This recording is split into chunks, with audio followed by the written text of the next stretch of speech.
Hey, it's Brad here, and I'm back to do a reading from my memoir, Into the Soul of the World, My Journey to Healing.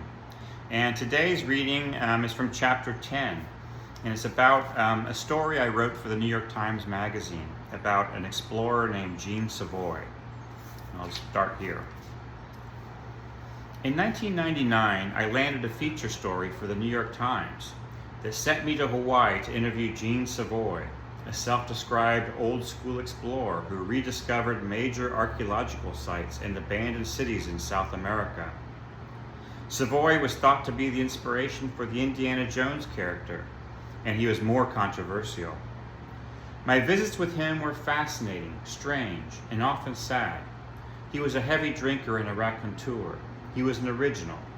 I spoke with him often with a coterie of beautiful blonde women in swimsuits. One story I never forgot. He told me that while exploring in the cloud forests of Peru, he and his support team became lost in the jungle. Each day they hacked their way with machetes further into the jungle in search of a lost pre-Incan city.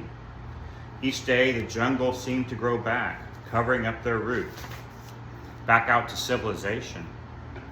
After weeks of this, they were disoriented, utterly lost.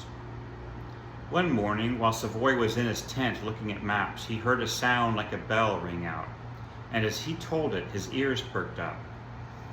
He ran out of his tent to find the source of the sound. One of his men raised his hand. Savoy grabbed his machete and hacked at the vegetation where the man had been working. Ring. Savoy hacked harder. Ring, ring. Savoy stopped and cleared away the vines with his hands. A shiny gray stone appeared underneath, and then another, and another. He ordered his team to continue clearing away the vegetation. By midday, out of the dense jungle, an ancient Incan road emerged. As I sat listening to Savoy, I was still confused about where the story was going.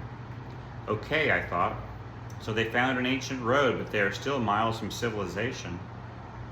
Savoy must have seen the puzzled look on my face. He grabbed my hand and looked into my eyes.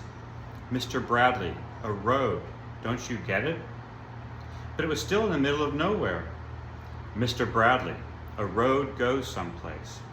The Incan roads are linked up with villages and even with modern roads and highways. I knew we were saved. If we followed it far enough, it would lead us out. As long as we were in the jungle hacking through, we existed in chaos. It was hopeless, but if we stayed on the road, we would be saved. A road goes someplace. It would be a decade before I understood the significance of that quote. It would take falling into a drug-fueled coma. It would take sitting by the body of a friend who died by suicide and watching his body taken away in an orange bag. Savoy seemed like an alcoholic wreck of a man, but he had seen the world. He had lived on the edge and close to death. Eventually, the wisdom of his words would be revealed to me through the jungle of my own life as I launched my journey of self-exploration. It would keep me on my path of healing. It would keep me going to yoga classes and sitting on my meditation cushion. It would keep me committed to a process of healing in moments that I wanted to give up. A road goes someplace. Thanks for listening. That's story time today from Into the Soul of the World, My Journey to Healing. I hope you'll buy it and read it. It would mean a lot to me. All right, talk to you soon.